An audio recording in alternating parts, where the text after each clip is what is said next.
ఏదైతే ఆర్ఎస్ ప్రవీణ్ కుమార్ గారు చేపట్టినటువంటి మహాధరణ కార్యక్రమానికి సంబంధించి కూడా ఎవరైతే రాష్ట్ర వ్యాప్తంగా ఇక గురుకుల పాఠశాలలో చదువుకుంటున్నటువంటి అమ్మాయిలు ఆత్మహత్య చేసుకున్నారో వాళ్ళకి సంబంధించినటువంటి కొంతమంది కుటుంబీకులు వచ్చారు.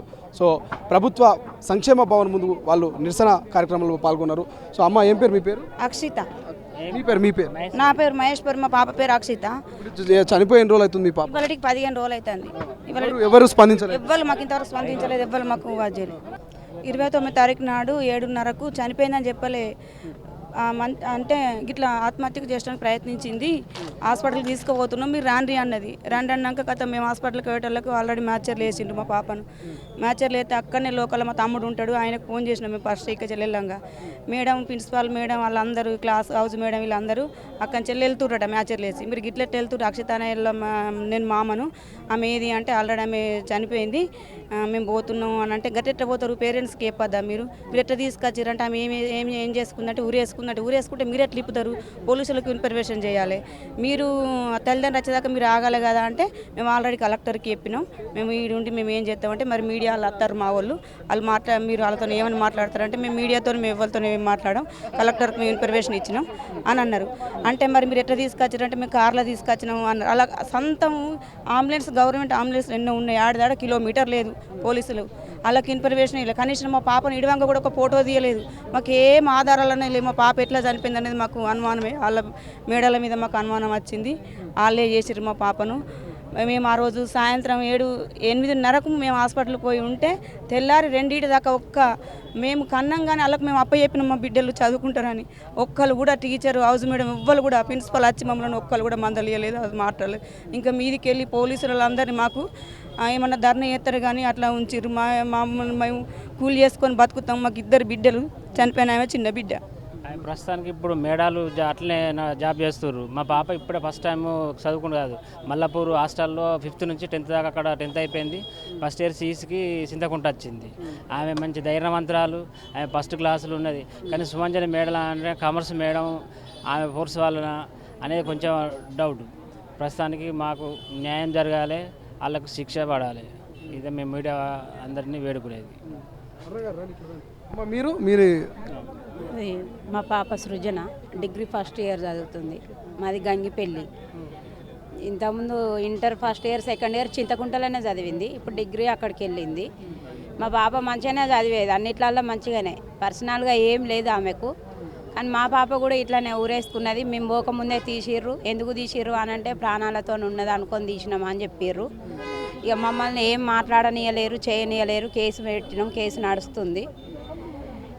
మా పాప గురించి కూడా ఇంతవరకు ఏం తెలియట్లేదు, ఎలా జరిగింది ఏంది అనేది మాకు ఏం తెలియదు. వాళ్ళు ఏం చెప్పట్లేదు. ఒక సార్ మాత్రం సస్పెండ్ అయ్యిండు, మిగిలిన వాళ్ళంతా జాబ్ చేస్తూనే ఉన్నారు. మాకు వాళ్ళను తీసేయాలి, మాకేదో న్యాయం జరగాలి. మా పాప ఎందుకు ఇట్లా చేసుకున్నది అనేది మాకు కారణం తెలియాలి. ఆమె ఏదున్నా కానీ వాళ్ళ డాడీకి చెప్పకుండా కానీ నాకు కంపల్సరీ చెప్తుంది. కానీ నాకు కూడా చెప్పలే. ఫోన్ చేసింది, ఒక్క రోజు ముందు ఫోన్ చేసింది, మంచిగానే మాట్లాడింది. సండే రోజు రమ్మన్నది, అన్నీ మాట్లాడింది. ఒకటే రోజు గ్యాప్, మంగళవారం సాయంత్రం మాట్లాడింది, బుధవారం నైట్ ఇట్లా చేసుకున్నది.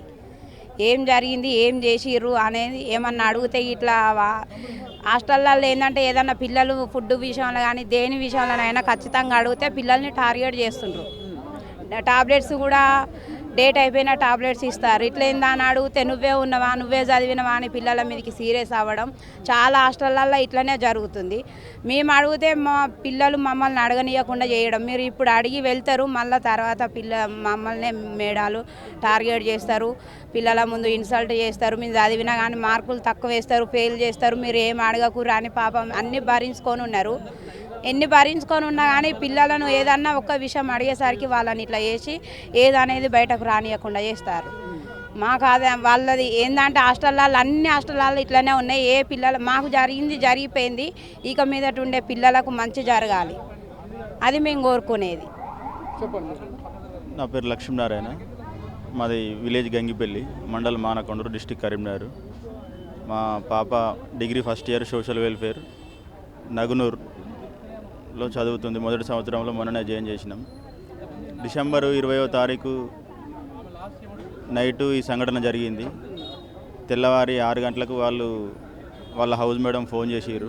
ఫోన్ చేసి ఇట్లా మీ అమ్మాయి బాగోలేదు, తొందర మీరు పేరెంట్స్ హాస్టల్కి వచ్చేయండి అనగానే మేము తొందర వెళ్ళినాం.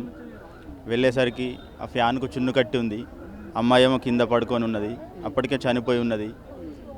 మా పాప పడుకునేదేమో 4th ఫ్లోర్లో, ఆమె ఉరేసుకున్నది 1st ఫ్లోర్లో రూమ్ నెంబర్ 102లో ఉరేసుకుంది. దీనికి కారణం సిబ్బంది నిర్లక్ష్యం వల్లనే జరిగిందని మా అనుమానం. సో ఇది మొత్తం మీద ఇక్కడ చూస్తూ ఉన్నాం, ఇంతమంది పేరెంట్స్ ఉన్నారు. సో ప్రతి బిడ్డ కూడా ఆత్మహత్య చేసుకుందని అక్కడ ఉన్నటువంటి గురుకుల ఉన్నటువంటి ఉపాధ్యాయులు చెప్తున్నటువంటి పరిస్థితి. సో మాట్లాడదాం. బహుజన్ సమాజ్ పక్షం సంబంధించి అరుణ గారు ఉన్నారు. సో అరుణ గారు ఎట్లా చూడొచ్చు ఇదంతా? వీళ్ళ పిల్లలంతా కూడా మా పిల్లలు ధైర్యంగా ఉంటారు, మంచి డేర్గా ఉంటారు, మంచిగా చదువుకుంటారు అని చెప్తున్నారు, కానీ ఇవన్నీ ఏమో ఆత్మహత్యలని అధికారులు చెప్తున్నారు. ఎట్లా చూడొచ్చు? ఇది ముమ్మాటికి సంక్షేమ హాస్టల్లో కానీ ప్రభుత్వ అన్ని రకాల హాస్టల్లో ఫ్రీక్వెంట్గా అమ్మాయిలు చనిపోతున్నారు. కాబట్టి ఇది ఖచ్చితంగా ఆత్మహత్యలు కాదు, ప్రభుత్వ నిర్లక్ష్యంతో చేస్తున్న హత్యలుగానే భావిస్తున్నాం మేము. ఇక్కడ ఒక చిన్న మేము కాల్ చేసినాము. కాల్ చేస్తే మొత్తం అన్ని రకాల చనిపోయిన వాళ్ళ తల్లిదండ్రులు అందరూ రావడం జరిగింది ఇక్కడికి. వాళ్ళ బాధ చూస్తుంటే వాళ్ళు doctor RS Praveen Kumar sir లెక్క ఐఏఎస్ కానీ ఐపీఎస్ కానీ ఏదో ఒక పెద్ద ఆఫీసర్, ఇంజనీర్, డాక్టర్ అవ్వాలని మేము చేర్పించినాము, ఎన్నో ఆశలతో చేర్పించినాము. కానీ నా బిడ్డల్ని బలి తీసుకున్నాయి ఆ హాస్టల్స్. ఎటువంటి సపోర్ట్ లేదు, కనీసం చనిపోతే ఎట్లా చనిపోయిందని కూడా తెలియట్లేదు. ఒక చిన్న చున్నితోని, పిల్లలు వాడే చిన్న చున్నితోని ఇద్దరు అమ్మాయిలు ఎట్లా సూసైడ్ చేసుకుంటారు? అసలు ఆడ కుక్కెంలో కూడా పట్టదు. నేను వెళ్ళి చూడడం జరిగింది, కుక్కెంలో కూడా పట్టదు. అసలు ఒక మంచం ఉన్నది, దానికి అటు సైడ్ ఇటు సైడ్ ఇద్దరు అమ్మాయిలు వేసుకురంట భువనగిరిలో. అది అసలు అసాధ్యము. కాబట్టి ఇది ముమ్మాటికి హత్యలు. దీన్ని అనుమానాస్పద మృతుల్లాగానే చూస్తున్నాము. మళ్ళీ మొన్ననేమో భువనగిరిలో ఇద్దరు అమ్మాయిలు అంటే, నిన్ననేమో సూర్యాపేటలో ఒక అమ్మాయి వైష్ణవి చనిపోయింది. కాబట్టి సంక్షేమ శాఖకి ఎటువంటి మినిస్ట్రీ లేదు, కనీసం విద్యాశాఖకి లేదు. మొత్తం ఈ విద్యకు సంబంధించిన అన్ని మినిస్టర్స్ మొత్తం సీఎం దగ్గరనే పెట్టుకోవడం జరిగింది. మరి సీఎం గారు వచ్చి విజిట్ చేయాలి కదా. పీపుల్ చనిపోతున్నారు, అమ్మాయిలు చనిపోతున్నారు. నువ్వు కుమారి ఆంటీ ఫుడ్ గురించి ట్రాఫిక్ జామ్ అయితే స్పందిస్తావు, కానీ ఇక్కడ పిల్లలు చనిపోతుంటే స్పందించవా? ఇదేం రాజనీతి అసలు? ఇదే మీరు ప్రజా పాలన అంటే ఇదేనా మీది? శ్వేతపత్రం విడుదల చేస్తున్నారు, రోజుకొకటి శ్వేతపత్రం విడుదల చేస్తున్నారు. మేమేదో ట్రాన్స్పరెంట్ అని మీడియా ముందు బిల్డప్ ఇస్తున్నారు, కానీ ఏడ ట్రాన్స్పరెంట్ ఉన్నది? పిల్లలు చనిపోతుంటే ఒక్క మినిస్టర్ స్పందించలేదు, అసెంబ్లీలో స్పందించలేదు, సీఎం గారు ఎక్కడా స్పందించలేదు. ఇదేనా మీ ప్రజాపాలన? ఇవేనా మీ గ్యారంటీలు? మీ పనికిరాని గ్యారంటీలు కాదు మిస్టర్ రేవంత్ రెడ్డి గారు, సీఎం గారు. మీరు తెలంగాణలో విద్యార్థులు చనిపోతున్నారు, వాళ్ళకి చిన్న హోప్ కావాలి. వాళ్ళకి కౌన్సిలర్లను పెట్టాలి, సైకాలజిస్టులను పెట్టాలి, మంచి సరైన న్యూట్రిషన్ ఫుడ్ పెట్టాలి.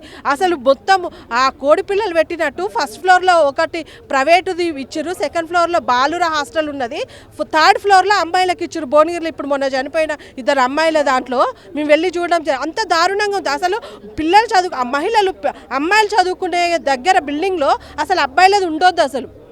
అలాంటిది అట్లా ఇష్టం వచ్చినట్టు, అంటే ఓన్ బిల్డింగ్స్ లేక రెంట్కి తీసుకోవడం ఇట్లా జరుగుతుంది. కాబట్టి ఓన్ బిల్డింగ్లు ఎప్పుడు కడతారు రేవంత్ రెడ్డి గారు? మీరు బడ్జెట్లో 7% అలొకేట్ చేసిర్రు బడ్జెట్, కానీ 20% కావాలి. విద్యా వ్యవస్థను మొత్తము కేసీఆర్ గారు సర్వనాశనం చేసిందనే మిమ్మల్ని గెలిపించడం జరిగింది. మీకు పూర్తి మెజార్టీ ఇవ్వడం జరిగింది తెలంగాణ ప్రజలు. కానీ ఇప్పటికీ కూడా తెలంగాణ ప్రజలకు మీరు బస్ పాస్ ఎవరు అడిగిరండి?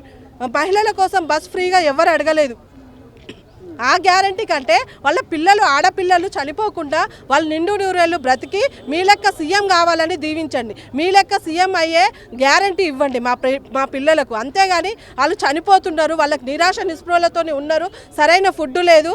మొత్తం ప్రైవేట్ బిల్డింగ్స్ అసోసియేషను సీఎం ఆఫీస్కి పోయి వినతి పత్రం ఇస్తుంది. ఎందుకంటే మీరు ఓన్ బిల్డింగ్లు కట్టొద్దు, మా పొట్ట కొట్టొద్దు అని. అంటే వాళ్ళ పొట్ట కొట్టొద్దు అని వాళ్ళు ఇచ్చుకుంటున్నారు. అంటే వాళ్ళు ఒకటయ్యి సొంత బిల్డింగ్లు కట్టకుండా ప్రభుత్వం మీద ఒత్తిడి చేస్తున్నారు.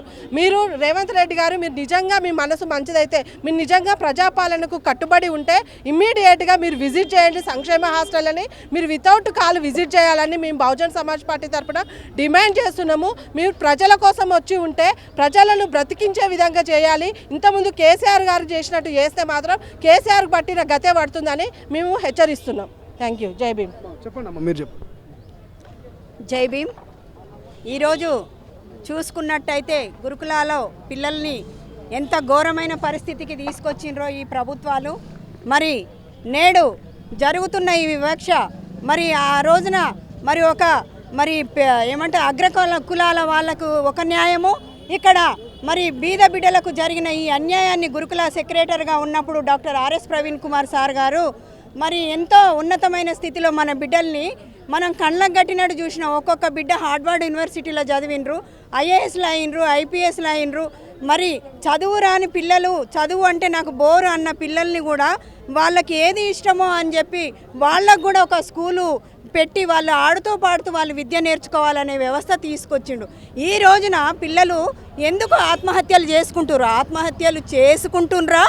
మీరు ఆత్మహత్య చేసి చిత్రీకరించిన దుస్థితి ఈ ప్రభుత్వం మరి ఎందుకు ఎండగడతలేదని చెప్పి అంటున్నాం. నిన్నగాక మొన్న భువనగిరిలో ఇద్దరు బిడ్డలు పక్కనే ఒక హాఫ్ మీటర్ చున్నీతోటి ఏ విధంగా వాళ్ళు ఊరేసుకుంటారండి? ఇంతవరకు ప్రభుత్వం కేసీఆర్ మరి ఈ యొక్క టీఆర్ఎస్ ప్రభుత్వం చేసిన పాలననే మరి ఈ కాంగ్రెస్ పాలన మరి సీఎం గారు రేవంత్ రెడ్డి గారు మరి ఈ బీద బిడ్డల గోడు, ఈ తల్లిదండ్రుల గోస మీకు కండ్లకు కనపడతలేదా అని చెప్పి బహుజన్ సమాజ్ పార్టీ తరఫున మేము ఖండిస్తున్నాం. ఈరోజు ఈ నిరసనకు మరి మేమంతా ఇక్కడ మద్దతు తెలుపుటకు ప్రతి ఒక్కరూ వచ్చిండ్రు. Doctor RS Praveen Kumar sir గారు నిన్నగాక మొన్న సూర్యాపేటలో జరిగిన ఆ బిడ్డను ఒక అర్ధగంటలో మరి తల్లిదండ్రులు పోలీసు వాళ్ళు ఎవరు రాకుండానే మార్చిలో పడేసి దిక్కుతోతని చిత్తులో పెట్టిర్రు. అంటే ఒక డాక్టర్ కావాల్సిన బిడ్డ ఎన్నో ఉన్నతమైన చదువులు చిన్నప్పటి నుంచి గురుకులాల్లో చదివిన బిడ్డను చంపిర్రు. ఈ గోస మరి ఎవరికి తగులుతుందని నేను ప్రశ్నిస్తున్నా. ఇదేనా మీరు చేసే ప్రభుత్వం? తల్లిదండ్రుల గోడు మీ కళ్ళకు వినబడతలేదా? మరి మీ పిల్లలు ఒక్కొక్క న్యాయము, మరి తక్కువ ఈ బీద బిడ్డలకు ఒక న్యాయము. వాళ్ళు కాయకష్టం చేసి పిల్లలకు కౌన్సిలింగ్ లేక వాళ్ళ బాధ ఎవరికి చెప్పుకోవాలో తెలియక ఒక హాస్టల్ను పెట్టిండ్రు కదా, వాళ్ళు టీచర్స్ చూసుకుంటారని పంపిస్తే ఈ టీచర్స్కు ఉద్యోగాలు ఇస్తే మరి ఉద్యోగాలు ఇచ్చిన తర్వాత జీతాలు పెరిగినాక ఈ టీచర్స్కు గర్వం ఎక్కువైపోయింది. పిల్లల్ని సామరస్యంగా కూర్చోబెట్టి కులంకుశంగా మాట్లాడి మన బిడ్డ నీకేం బాధ ఉంది అని తల్లిదండ్రులు వాళ్ళకు తెలియని పరిస్థితిని నువ్వు చదువుకున్న టీచరు దగ్గర తీసుకొని కౌగిలించుకొని వాళ్ళను ప్రేమ ఆప్యాయతలతోటి బాధ ఏందో షేర్ చేయాలి. అది చెయ్యని పక్షంలో నువ్వు నోరు తెరుస్తావా, నువ్వు ఎట్లా అడుగుతావని చెప్పి తొడపాశం పెట్టి పిండుతారంట. బట్టలు ఇప్పించి కొట్టిందంట ఎవరు? సూర్యాపేట ప్రిన్సిపాల్. ఆ ప్రిన్సిపాల్ని తక్షణమే సస్పెండ్ కాదు, మాకు దొరికితే దాన్ని కూడా ఆ విధంగానే చంపాలని ఉంది.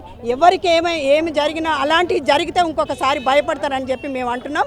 ఈరోజు మరి గురుకుల పిల్లలందరికీ మద్దతుగా doctor RS Praveen Kumar sir చేపట్టిన ఈ యొక్క దీక్షకు అందరూ మద్దతుగా వచ్చిండ్రు. మరి రేవంత్ రెడ్డి గారు మీరు వెంటనే తక్షణమే ఈ యొక్క గురుకులాలను మీరు సందర్శించి మరి బిడ్డల యొక్క మరి ఈ పరిస్థితిని నువ్వు పర్యవేక్షించి వెంటనే ఈ యొక్క సంక్షేమానికి ఒక సెక్రటరీని నువ్వు ఇంతవరకు కూడా నువ్వు పెట్టలేదు అంటే నువ్వు ఎక్కడ పోతుంది నీ వ్యవస్థ? పిల్లల చదువులు ముఖ్యం కాదా? ఈ బిడ్డలను నువ్వు doctor RS Praveen Kumar sir ఉన్నప్పుడు ఒక ఉన్నతమైన పదవిని వదులుకొని గురుకుల సెక్రటరీ అయిన పదవి తీసుకొని ఒక చేతులలో అరచేతుల స్వర్గం చూపించిండు బిడ్డల భవిష్యత్తు కొరకు. అంటే చదివిపిస్తే గురుకులాలనే చదివిపిస్తే వాళ్ళకు భవిష్యత్తు ఉంటుందన్న విధంగా తీర్చిదిద్దిన ఆ గురుకులాలను ఈరోజు మీరు ఏం చేసిర్రని మేము ప్రశ్నిస్తున్నాం. ఇదేనా మీరు చేస్తున్న వ్యవస్థ? మరి మీకొక న్యాయము, మాకొక న్యాయమా? ఈ పోరాటము, ఈ నిరసన ఇంతటితోటి ఆగదు. మీరు న్యాయం చేసేంత వరకు ఇంకా ఘోరమైన పరిస్థితి, రోడ్ల మీదకి తల్లిదండ్రులు వస్తారు. ఇంకా వేల మందితోటి ఎక్కడ పోయినా ఇదే నినాదం తీసుకుంటాం. మరి మేము doctor RS Praveen Kumar sir చేపట్టిన ఈ నిరసనకు మద్దతుగా ఇంకా ఉవ్వెత్తున లేస్తామని చెప్పి మీకు తెలియపరచుకుంటూ బహుజన్ సమాజ్ పార్టీ తరఫున ఖండిస్తున్నాం. నేను నల్గొండ జిల్లా మహిళా కన్వీనర్, నా పేరు పోకల ఎలిజబెత్. మరి మహిళలమంతా ఏకకంఠంగా మేము ఖండిస్తూ మీకు మరి సీఎం రేవంత్ రెడ్డి గారికి ఒకటే విన్నవించుకుంటున్నాం. మరి ఇంతవరకు వారికి ఎక్స్గ్రేషియా కానీ వారికి ఏమి ఇస్తారు అనే డిమాండ్స్ మేము కోరుకుంటున్నాం. వారి తల్లిదండ్రులకు న్యాయం చేయండి, వారికి ఎక్స్గ్రేషియా చెల్లించండి, ఇలాంటివి జరగకుండా చూస్తారని మేము కోరుకుంటూ ముగిస్తున్నాం. జై భీమ్, జై బీఎస్పీ. ఇది మొత్తం మీద ఇక విద్యార్థులకు సంబంధించినటువంటి తల్లిదండ్రులంతా కూడా ఆర్ఎస్ ప్రవీణ్ కుమార్ చేపట్టినటువంటి నిరసన ధర్నా కార్యక్రమంలో పాల్గొన్నారు. రాష్ట్ర వ్యాప్తంగా సమస్యల్ని పరిష్కరించకపోతే ఇక మహిళలంతా ఏకమైతాం, పిల్లల తల్లిదండ్రులతో రోడ్ల మీదకి వస్తాం, ఈ ఉద్యమాన్ని ఉధృతం చేస్తామంటూ బహుజన్ సమాజ్ పార్టీ సంబంధించినటువంటి మహిళా నాయకురాలు చెప్తున్నటువంటి సిచ్యువేషన్. కెమెరా పర్సన్ అజయ్తో శ్రీశైలం, తొలి వెలుగు, హైదరాబాద్.